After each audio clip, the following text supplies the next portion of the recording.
Okay,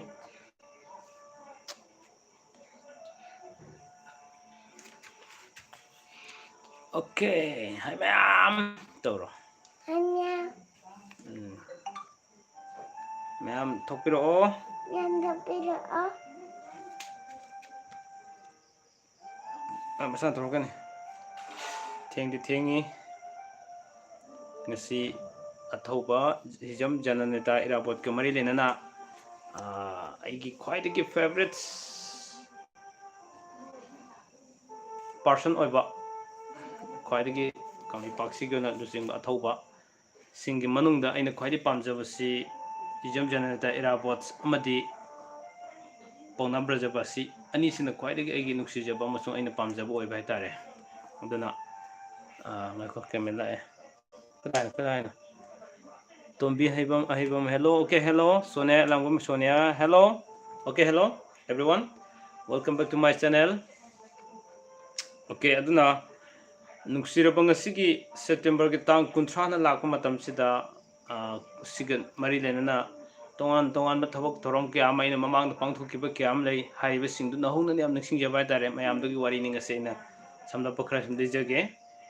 Okay, Surya Kumar Singh, hello kaka, okay, hello Surya Kumar. Si pai nang ako, nang si pai biyo hati.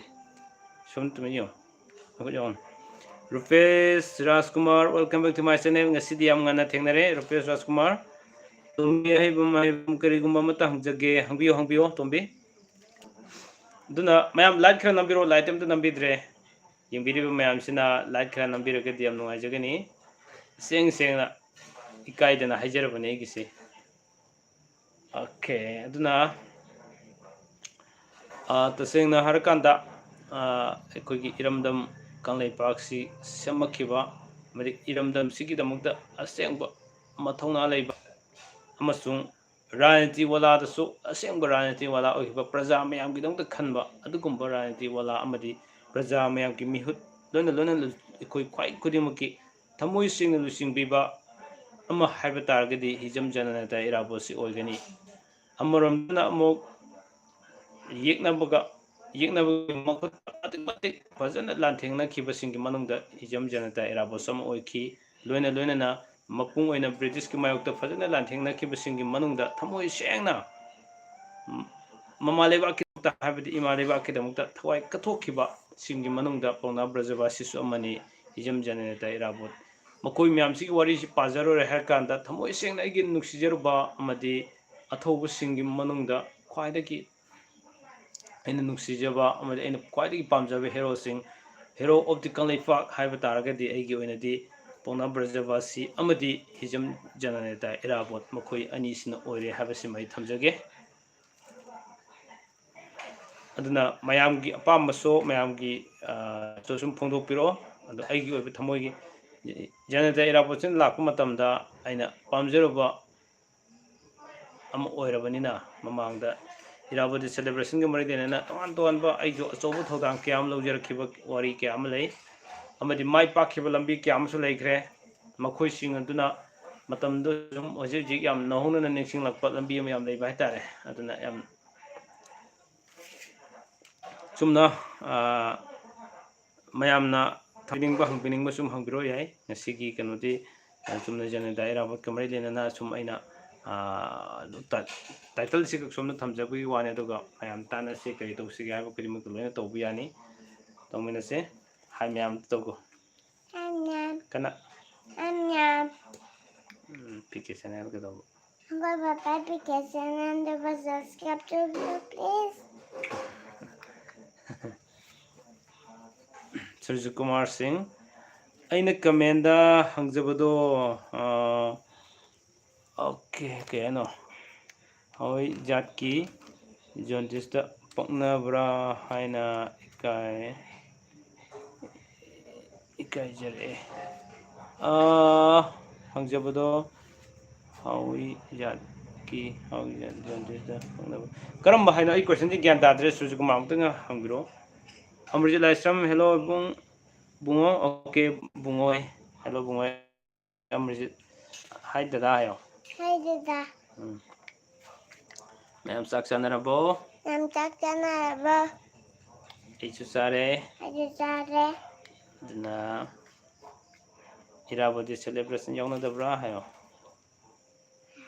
Irabodi Hãy bode. yauna dabro. Hãy gana đập đầu. Ngasi Irabodi numitse papagi kwaidagi pamjaba numitni hayo ba. Vâng. Ngasi numitse papagi kwai pamjaba numitni. Ngasi numitse Kari matilo hawai sare ngasi.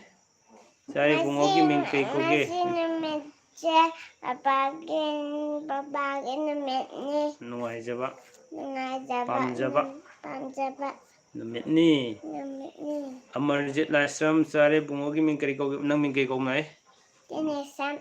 Aigi ming tinesan kawi hayo. Ming Tinesan. English tom hayo. My name is Tinesan. Good. Thembi Rambam hi bungo hi dada hayo. Hi dada. Yengaga. Hi dada. Sudah haraga. Hi dada. Ngasi amuk thengnarare. Laksani. Safik Raman class kya tammige nanao class kya tammige. Nursery. In nursery tamjiri I read in nursery class. I read in nursery. Dagi mana ka nupa na Saturday nupi na Wednesday Saturday Sunday Monday Tuesday Wednesday pakna de Surya Kumar Singh ka ai kaigino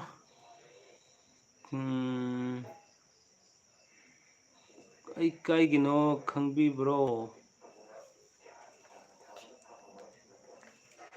ma kano question dai gyan ta dri badu ne Surya Kumar Singh ai gi whatsapp to fan hangbiro ado ko yengse question si kari hane bitang bab da losin ngam dra ba tare duna ne okay aduna ngasi gi numit asi sahi khudingi September ki tang kutra jam jana daira wat ki mapok numit palan thorom kyama sahi khuding patok kan lai Safik Rahman Isorna Larik Yamna Henba Oisunu Dadagi Akaidagi all the best. Thank you Dada Safik ayo. Thank you. Iyangaga. Thank you Dada. Thank you dada. Sabres. Safik. Dada sumai pak po ibiyo hayo. Dada sumai pak po ibiyo. Iyangaga hayo ne. Dada sumai pak po ibiyo. Once again. Once again. Thank you so much. Thank you so much. Siamo no si ne tharim. Sum tham. Mere thangol ado maya thangu thona. Safik Rahman, thank you. Okay. Welcome. Amarjanasan tamok paunagi aroi belanfam gi matang da kitang tambiraku. Wari di kitang sangani adudi. Magi aroi bagi matang di masagi jandra lotko kan ta maksi gibani ko. Mamagi hanek masit hapa jandra.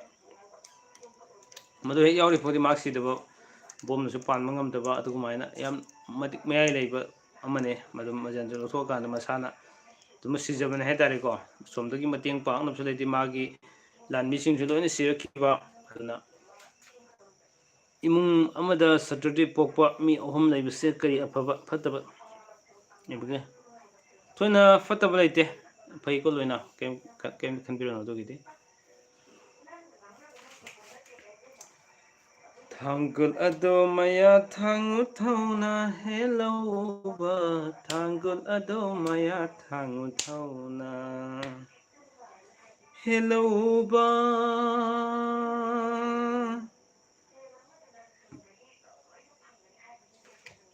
Lomi Praja Singh damakta asoba thodang lobiramba amadi kanglei paksita leriba Manipur Praja khudimaki asoba thodang lobiramba jam janata iraboni mahaki mamang damok Pongda Brajabasi at 91 gi Manipur gi Handalan Jaw Sida Ningdam Lan Sida Sobu Thodang Lobi Kiba Paona ꯕ꯭ꯔꯖꯕꯥꯁꯤꯕꯨꯁꯨ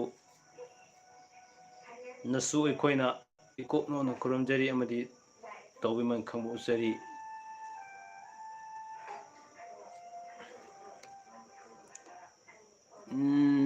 ꯊꯧꯖꯝ burn ꯇꯥꯃꯣ ꯏꯃꯨꯡꯒꯤ ꯃꯤꯁꯤꯡꯁꯦ ꯄꯣꯛꯑꯦ ꯀꯔꯤ ꯂꯩꯒꯦ ꯅꯤꯡꯕ ꯊꯨꯡꯗꯕ ꯑꯃ ꯂꯩꯔꯝꯒꯅꯤ ꯑꯗꯨꯅꯅꯦ ꯅꯤꯡꯕ ꯊꯨꯡꯗꯕꯗꯣ ꯍꯥꯟꯅ ꯏꯁꯥꯗ ꯀꯟꯇ꯭ꯔꯣꯜ ꯇꯧꯕ ꯈꯔ ꯇꯝꯕꯤꯌꯨ ꯑꯗꯨꯒ ꯀꯔꯤꯒꯤꯗꯃꯛꯇ ꯅꯤꯡꯕ ꯊꯨꯡꯗ꯭ꯔꯤꯕꯅꯣ ꯑꯗꯨꯒ ꯁꯥꯎꯅꯤꯡꯕꯒꯤ ꯃꯔꯝꯁꯦ ꯏꯁꯥꯗ ꯄꯦꯟꯗꯕ ꯑꯃꯗꯤ ꯁꯣꯏꯗꯅꯃꯛꯀꯤ ꯂꯩꯐꯝ ꯊꯣꯛꯏ ꯃꯗꯨ ꯂꯩꯔꯝꯒꯅꯤ ꯃꯗꯨꯅ ꯑꯣꯏꯔꯝꯕ ꯌꯥꯏ ꯍꯥꯏꯕꯁꯤꯃ ꯊꯝꯖꯒꯦꯀꯣ ꯀꯩꯅꯣ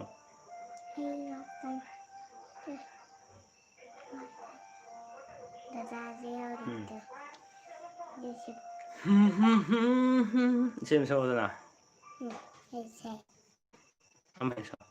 란.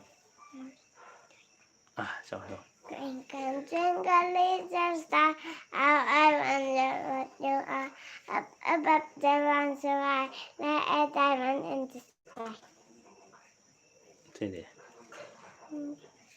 연이. 저거. 연이 울어야 돼. 울어야가. 그걸로.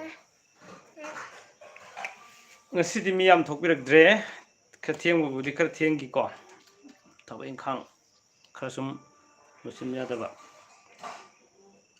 yam kuina de thajaroi I only pungkhai mukte ngasi thajadoi pungkhai ma phada bu yai minikun adi hayengi kari block sem sige habasisu ai khandri ba tare hayengi plan che hujik ta hodoi ne कल का काम आज करो आज का काम अभी करो है तो अदुगी प्लान तो प्री प्लान से यात्रगदी प्री प्लान हाबिदि लैरिबा टॉपिक मैम सिदगी हयेंग सि करम ताई हाबिदु मथंग मनावना येंग कांदा चौराक खरसु अइना येंगहोंदबा यादबा सटरडे पोकपसे निंगबा हेक्ता थुंगंदे खंगबा कइगिनो सिजे सटरडे पाबनेला ꯑꯗꯨ ꯃꯥ ꯄꯨꯡꯐꯝ ꯆꯥꯟꯅꯗ꯭ꯔꯒꯗꯤ ꯈꯔ ꯁꯨꯝ ꯑꯗꯨꯝ ꯂꯥꯏꯅꯁꯨ ꯂꯩꯕꯅꯦ ꯅꯤꯡꯕ ꯊꯨꯡꯗꯕ ꯈꯔꯁꯨ ꯂꯩꯕꯅꯦ ꯑꯌꯥꯝꯕꯅ ꯄꯣꯛꯄ ꯐꯔꯦ ꯍꯥꯏꯕ ꯅꯨꯃꯤꯠꯁꯤꯁꯨ ꯄꯨꯡꯐꯝꯗꯨꯕꯨ ꯆꯥꯟꯅꯗ꯭ꯔꯒꯗꯤ ꯁꯨꯝ ꯄꯛꯅꯗꯕ ꯈꯔ ꯁꯨꯝ ꯂꯩꯒꯅꯤ ꯍꯥꯏꯕꯁꯤ ꯑꯃ ꯊꯝꯖꯒꯦ ꯀꯣ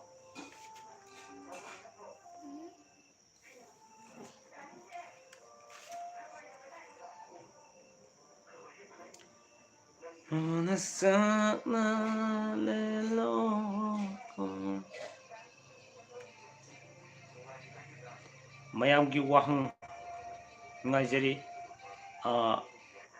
ꯁꯖꯦꯁꯟ ꯈꯔ ꯇꯧꯕꯤꯔꯛꯑꯣ ꯆꯦꯅꯦꯜ ꯑꯁꯤꯅ ꯊꯥꯒꯠꯆꯔꯤꯕ ꯃꯌꯥꯝꯁꯤꯡꯁꯤꯗ ꯍꯥꯞꯄꯟꯅꯤꯡꯕꯁꯨ ꯍꯥꯏꯕꯤꯔꯛꯑꯣ ꯍꯥꯞꯄꯟꯅꯤꯡꯕ ꯑꯣꯏꯔꯒꯗꯤ ꯃꯌꯥꯝ ꯌꯥꯝ ꯍꯥꯏꯔꯛꯑꯅꯤ ꯗꯦꯟ ꯑꯗꯨꯒ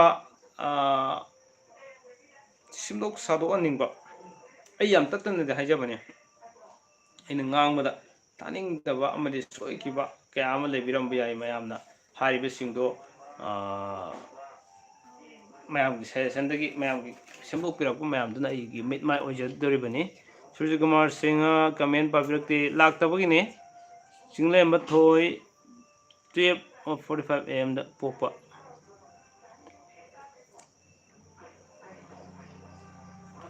ꯃꯃꯥꯡꯒꯤ ꯅꯨꯃꯤꯠꯇ ꯆꯤꯡꯗꯣꯏꯅꯦ ꯑꯗꯨ ꯑꯣꯏꯗꯤ ꯌꯨꯝ ꯆꯠꯀꯦꯁꯦ ꯑꯣꯏꯔꯝꯂꯦꯅ ꯈꯜꯂꯣ 12 ꯂꯥꯟꯗꯤ ꯁꯒꯣꯜꯁꯦꯜꯅꯦꯅ ꯂꯧꯕ ꯌꯥꯔꯣꯏ ꯌꯨꯝ ꯆꯠꯀꯦꯁꯦ ꯑꯣꯏꯅ ꯁꯨꯝ ꯂꯧꯒꯅꯤ ꯈꯨꯗꯝ ꯑꯣꯏꯅ ꯁꯨꯖꯤ ꯃꯥꯏꯕꯝ ꯍꯥꯏ ꯕ꯭ꯔꯣ ꯑꯣꯀꯦ ꯍꯥꯏ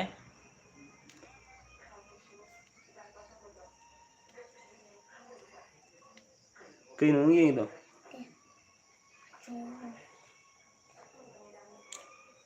तेरी मेरी कहानी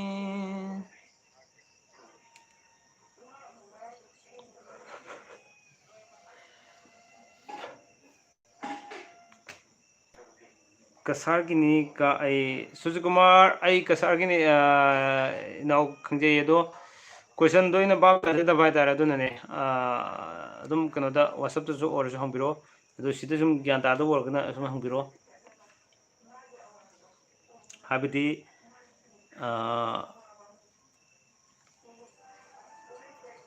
क्वेश्चन से पुनः खमिनम याब मोंग दा तारे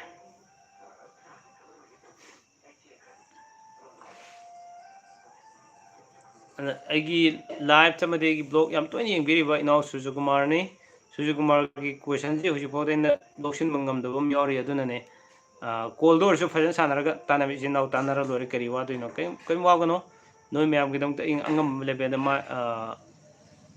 ꯍꯣꯠꯅꯒꯅꯤꯀꯣ ꯊꯔꯁꯗꯦꯒ ꯐ꯭ꯔꯥꯏꯗꯦꯒꯁꯦ ꯌꯥꯝ ꯌꯨꯝ ꯄꯥꯟꯃꯤꯟꯅꯕꯗ ꯀꯩ ꯀꯥꯏꯕ ꯂꯩꯒꯦ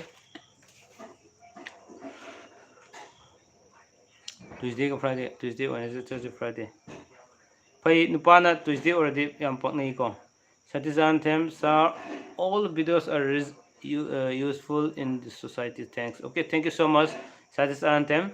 Satish laga na wakan khran nuai. Bibiriba comment feedback.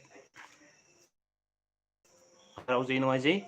Singlem bathoi sir hayeng pung kya da chatse haino program du nungthin chatse singlem ba nungthin pung khranga na chatse mi yam gado bo ori hayeng chaduna khranga na sum chalause.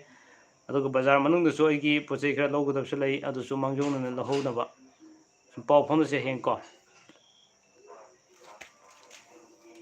ꯁꯨꯃꯟꯇ ꯐꯥꯏꯔꯦꯟꯕ message ꯀꯛꯄꯤꯈ꯭ꯔꯦ ꯋꯥꯅ ꯆꯥꯛꯅ ꯂꯣꯀꯣ okay Surjit ꯃꯥꯏꯕꯝ ꯇꯥꯃꯣ ꯀꯩ ꯂꯝꯗꯒꯤꯅꯣ ꯁꯨꯔꯖꯤꯠ ꯑꯩ ꯍꯩꯔꯣꯛꯇꯒꯤꯅꯦ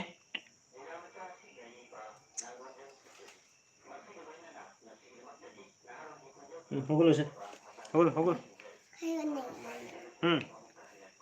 ꯍꯧꯒꯠꯂꯣ ꯍꯥꯏ ꯃꯌꯥꯝꯗꯨ ꯇꯧ rhyme ꯑꯝꯇ ꯁꯛꯆꯒꯦ ꯖꯣꯅꯤ ꯖꯣꯅꯤ Papa, itin jogano papa, elano papa, apa nama haha. Ringa ko mo ale. Advent so. Adu phone lorge. Phone mo lage. Apana upi, apana majupai, sana pilai la winda ina konmani ai, konda da pi bamai lenda tala, ai gather your high by the southern zakara.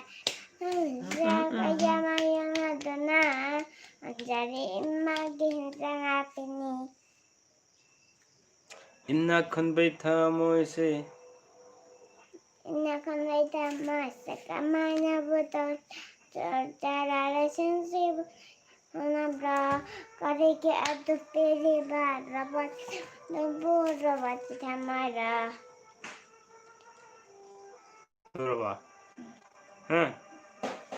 Udrida. Okay, single mathoi hoi sir, ngajare good night ojarge ngasigidi okay. Kasarga Manipurga Maron se khara khenai dunane. Hoi ai khangje adugi kano to ko. Now inaugi apamba kano sing do su na ning muthung anjagani. Adunane hena pung phanam gi damuktene call do su ore thana se ko. Adumai tokse. Adi hujik ore sum yai aduga sum ai naugi wari sananabagi damukta anytime aina matam pigani ko. Okay, Sanjoy Saram angang apikpodo do tumgrabo yamba tumgre angang madudi apikpodudi Satyajanthem sargi angang se nungsiye nang nungsiye ji khangdra dokonos thank you umdharalo thank you dada sing hai Thank you, dada. yam nungai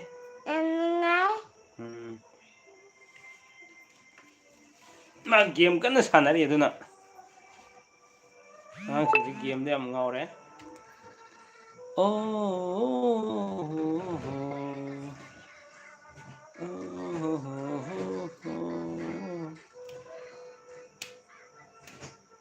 ngasi yam ngan tumna gramale mi yam thoknaraktre live se ai sungana tahodre ngana tawbasi manangdre ngonda thabakse atugi matik yame hojik su loraga live sing atang loraga anda hayengi thakat kari topic thakat sige aibedo ithijatuine aduna nainajatuine nainara matungda mayamda thakat sagado oibana maram oraga hojik live se jo yam kuina thajaroi hojik lairinge sida mayam thokpirako makai hangbiningbo makai hangminaraga khangminarase tana minarase aina khangma makai dudi loinamak ai khangwadi nate but I am not a god aduna maram orakanda ai isor mukti natabanina loina khangma leite karimta khangma nate kitang kitang thengnajabdu khak aina mayam tha khangminabagi wani mayam na so yam haiboni khalamani toina haijaba nate karimta haiba nate di sinu makal phangge hegino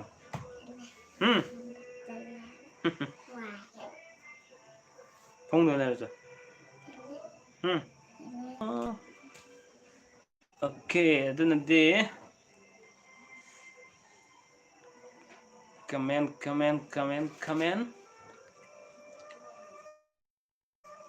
mayam gi apamba kanglei paksi gi athawa atawbagi ming amamtang habiro sana pamba hero sing hai tare okay sir say something about Kwak Jatra say something about the Kwak Jatra okay Kwak Jatra gi se ai hujik makta hajaroge please waro biate adu ai ngai duna leibne keno blog semjage aduna ko hasna hujik haido khrage tang ngaro waro biate thank you tamo ka good night waro biroi okay haying thabuk leibiram masuyai aduna obi ai Surya Kumar ko waro biate ko ai inaugi thong launa hangdokna thami anytime wari sananabagi damakta ko yengminasi khangminasi ekoi kudimak ko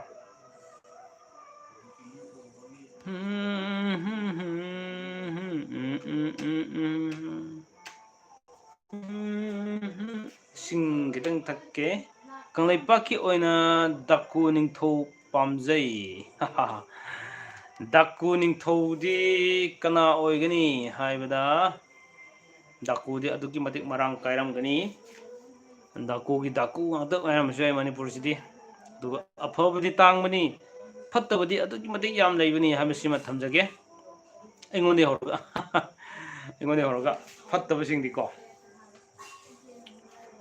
okay Sanjit haba oh sorry Singajit haba ngasai gitu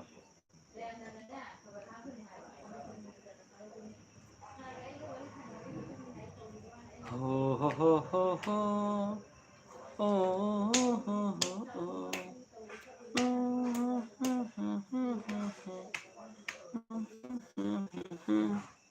jeket moi lae jeket labra de ai chalam dai de la do ne ma de ngarang la kenam ni khrangan lakse gi bne ado jikte ai chalam dai de la e kuidre thakadawa Satisan them sir say something about Hijamira watch okay Hijamira gi wari jam sangre even ma hairok te ikoi gi lamdam hairok sida yoramba amadi hairok te leibu nu pising na su magi mateng pangkiba amadi magi tung ilaga sopu thogang lo kiba wari kya masu lei mana tas toram da wari se ayama leidre hai tari ko mina sak saring ede live tharam maga jekirabar ai ju kar thienge sak chana bulur mani hadana thajari ne ko khangana thabasi sak chana matam ne haina kudula khangana adu so hana gi matam dai mu khara thengdara bane nipan makhai da tharam mu pung 8 ne ngasi thare se aduna waro bibya de jekirabar sumna sum haibane ko am interesting oi blog khara sum save na bai jikana project ma sajari adu gini ko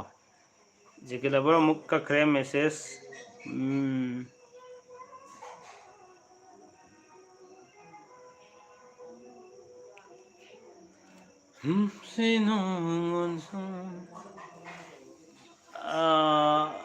irabot ki matang sidi sum thoidong hendong na mayam su khangdarabu ngakeneda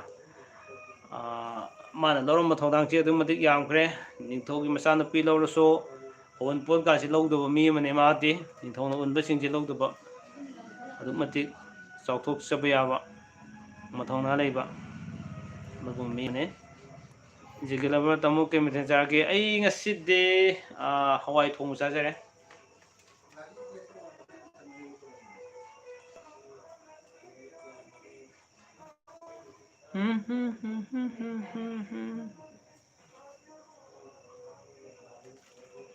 Tenang sana itu kok.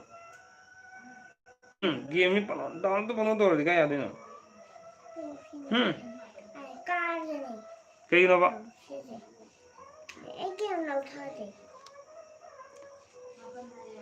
Singajit yamba daku ningthau Hera Chandra haijabani orobiroi atei daku nate. Okay, okay, okay.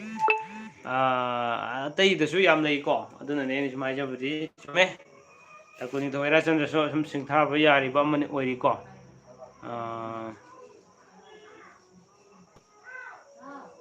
Okay. Ho ho ho ho ho.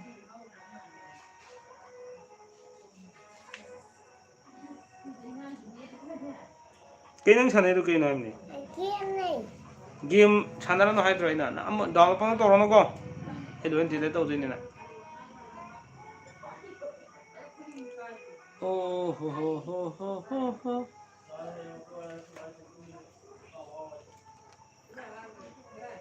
Okay, ma'am comment. Ai live loi gedoro bani ko. Am kuina thajar hoy.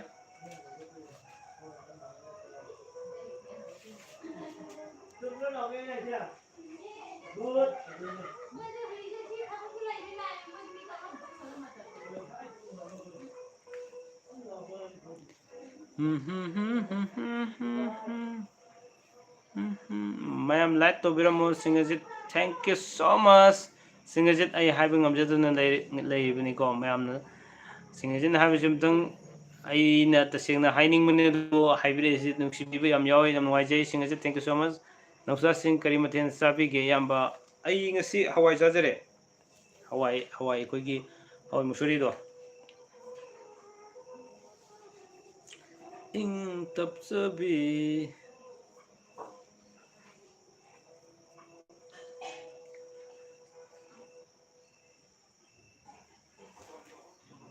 Ako diyan.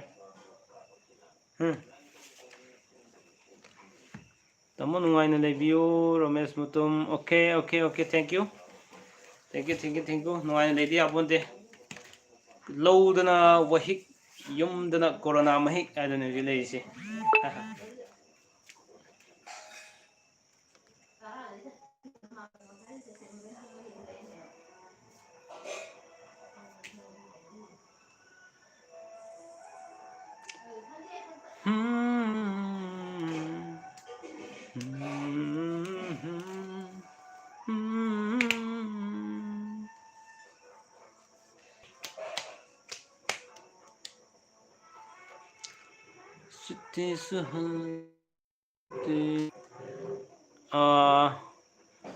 Minute ani kangare live sing asi waro bibia de ko ai kuina thajaroi thing lak pu orga so ai thajaroi aduna luarga tabuk sikitang yam nei batare ngasi ko nade aduna ai matam yengeri ne sum mayam su hang da banina ji minute kuni pan almost complete ore kulma pan kunsa di dumuk piraroi me kare ai na je do ngasi tam kontra gi se September tang kontra sida lorga di hayni akano lani athoba singi kano si yam mapung oina India gi oina kano se Mahatma Gandhi singtha ba yai ko aduga koi Manipur gi tasengna hagadi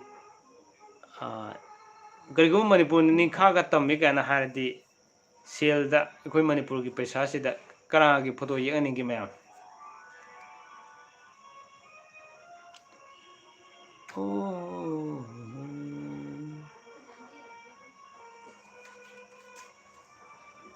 message thambirakkani khanjai mayamna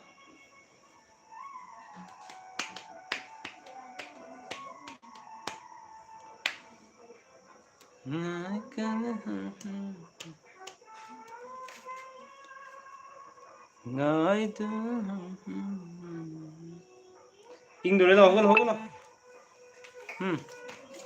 okay yam nungai jai channel asibo nuti num kidding or natraga so live ek hajar pagat pukre ba sinanaw sing pai gudi mak amadi nusijar ba viewers sing subscribers sing adugi matik channel sigi maikei degi nungai jaba rau jaba phongdok sage ngasi so huji phawdu yengbiri ba amadi ngasai hawbudi thokbiramaga lepi ki ba amadi tungdi yengbiraka ba kwai gudi mak ba so channel sigi maikei degi ngam kai leitena thagas ba phongdok siri haba sijo thamjadine tamo ang tangga karam mano hikido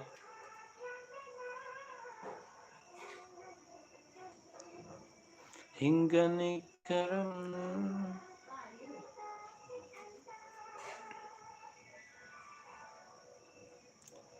dunadi ana hojikse ai live losin jarage mayam hangbining ba singdom ta hangbiyo ai second amni dangai jage